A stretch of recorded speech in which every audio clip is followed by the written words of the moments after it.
अस्सलाम वालेकुम वरहमतुल्लाहि वबरकातुहू। स्कूल के 3 तालिब इल्म लड़कों ने स्कूल के चौकीदार को कुछ रुपए पैसे दिए और कहा कि छुट्टी के वक्त किसी एक लड़की को किसी भी तरह अंदर ही रोक लेना। लालची चौकीदार ने पैसे लिए और यूं ही छुट्टी हुई तो उसने एक लड़की को गेट के पास ही बिठा दिया। बाहर जब उस लड़की का वालिद उसे लेने आया तो चौकीदार ने कह दिया कि आपकी बच्ची तो जा चुकी है।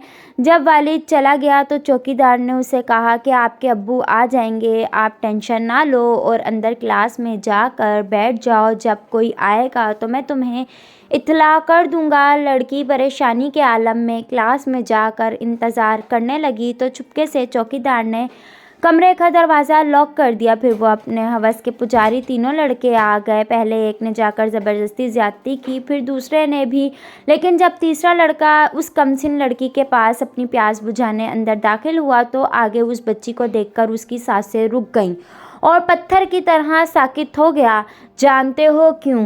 क्योंकि आगे वो उस लड़के की बहन थी।